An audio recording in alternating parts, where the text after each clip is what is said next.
Alright, we are now live. This is MIT versus KAIST. We are sponsoring the Korea Advanced Institute of Science and Technology here. With me I have Striker, Hyung-Soo Kim. How are you doing? Hey, I'm good. Nice to be here. Yep, and it is now 8 o'clock. We are going to get the show on the road. So just to let our viewers know what's going on here, we are playing a GSTL best of 7 format. The winner stays on, and the losing team gets to select another player and a new map from the map pool. Our players are ready. The first match is going to be between MIT's Muirhead, and from Korea we are going to have Summer, the Zerg Terran. And let's get the first game on the road. The first map is going to be GSL Bel'shir Beach.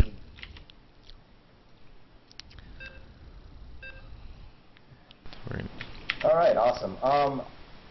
For those who are not familiar, KAIST is basically like the MIT in Korea. They have about 1,000 students per class.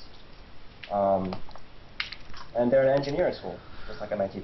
Yep. Alright, so spawning in the upper left-hand corner of Bel'shir Beach, we have our blue Protoss from MIT, Muirhead, and spawning in the lower right-hand position is going to be our representative from KAIST, Summer. So one thing that'll be interesting is that some of these players from Korea just woke up. It's 8:30 or 9 o'clock in the morning for some of them. It'll be interesting to see how they play under that condition.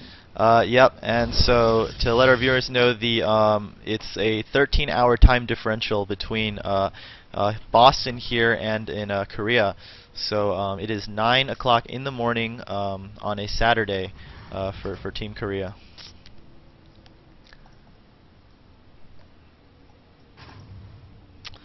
Alright, and it looks like pretty standard here. We don't have any proxies going forward. We have in-base pylon, in-base, and it looks like a supply depot at the entrance here, not a ramp at all, actually. So I wish I knew a little bit more about the players here, but you've practiced and played with Muirhead a bunch, right? Muirhead is a High Masters Protoss. Likes to focus on a lot of macro and just really solid play. Okay. So you don't expect to see any cheese from him? No, I don't think that's his style, and especially in the first game opening this series, I think both players maybe are just going to want to go standard, test the waters a bit.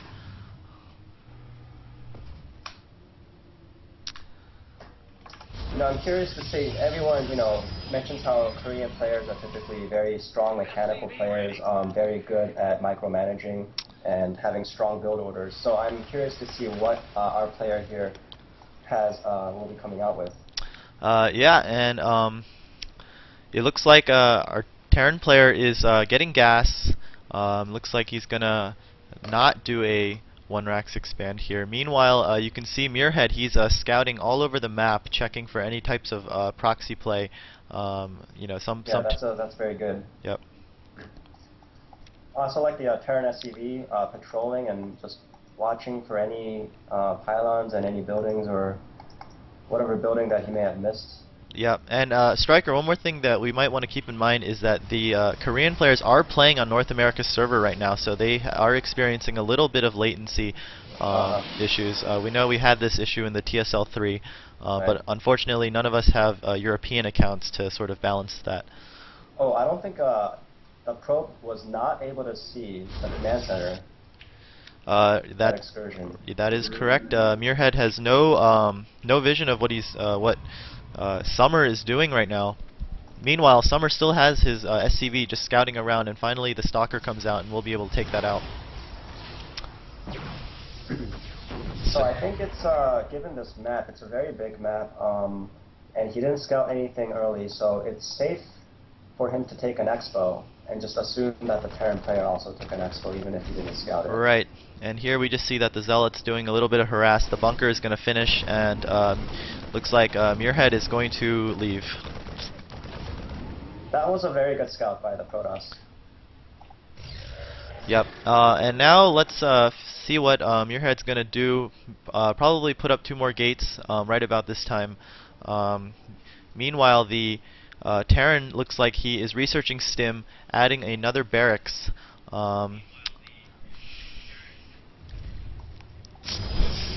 Yeah, so nothing too out of the ordinary for now. Yep.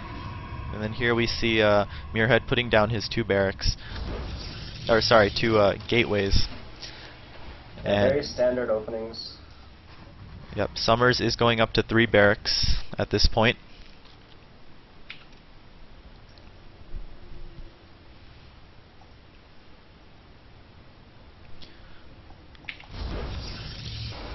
So I think it'd be interesting to see if either player will take some kind of a risk going into the mid to late game. They both seem like very strong macro players. What often happens in macro games is someone will take an aggressive expansion, like a 3rd expansion, earlier than the other player might expect, and just get a lot of like an economic boost before the other guy realizes it.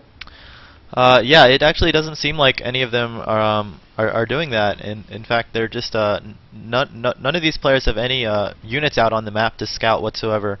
Here, actually, Summers is bringing 1 Marine out. I think probably to take the towers. I think both of them should have at least 1 unit manning the towers. I think that vision is critically important in just detecting pushes and timing pushes like that. So I like the Terran player's move here. Yep, and here we have a proxy pylon in the upper right-hand corner of Bel'shir Beach. Now I wasn't able to see if Summer paid attention when he took the watchtower. He actually was able to see the probe running across the map, but I'm not sure if he was looking at his mini-map at that exact moment. Right. And an SCV just died in front of the Protoss base. Was able to confirm the size of his army and the nexus. Yep. And then here Summers is completing his wall off, which is a great idea. It looks like he is sending more zealots or more Marines out to take the towers. And back home, meanwhile, adding his first factory. It's a very late factory, and we see here that Muirhead's observer is catching just about everything right now. That's very good, and I hope he notices the stim timing about to come out. I think with this army of Marines, he could actually do a little poke, and if he doesn't have enough sentries, it could hurt him. Yep, this is designed to be a +1 Marine stim timing. You can see that Summers is probably going to walk across the map just about now, and when he reaches, he sees it. He sees it with his observer. Okay, so it looks like Muirhead does in fact see that this is coming. I'm not sure if he realizes that it's +1, but I think with he has a Colossus, but I think he needs more sentries to block this. Yeah, there's 1 sentry. He's able to get 4 force fields off. Actually, I think Muirhead's in an okay position. He stims out, up, and oh, okay, very nice. Good force fields from Muirhead, making the ramp very tiny for Summers to get up, and Summers with heavily injured Marines is going to fall back.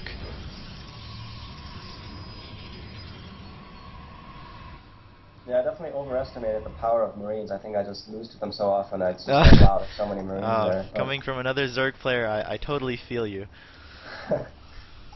But I almost feel like the Terran should be a little bit behind now. He kind of committed to building those Marines. Yeah, I think he's definitely a little behind on the tech. Now, if you look at the worker counts, they're actually quite even, and Terran with mules is actually going to have a higher income.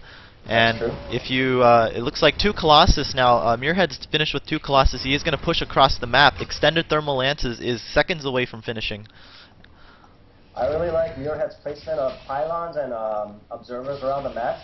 He almost has every alleyway detected. Yep, and finally a stim coming from Summers here. He is going to push in, and actually if he cleans out these stalkers here, but no, actually Muirhead's going to start reinforcing, and those Colossus are just doing too much damage. Very nice Colossus micro there. Targeting the Marine groups. Yeah, I think Summers is going to he's going to need to pull a few SCVs in order for this to work. The first 2 medevacs are just out fact, but there is a huge army in front of his base. Needs to move his velocity back. Oh, but it doesn't even matter. He's way too ahead. Yeah, I think he's too far ahead at this point. And Summers calls, taps out. Good game, well played. And it looks like MIT is actually going to take the lead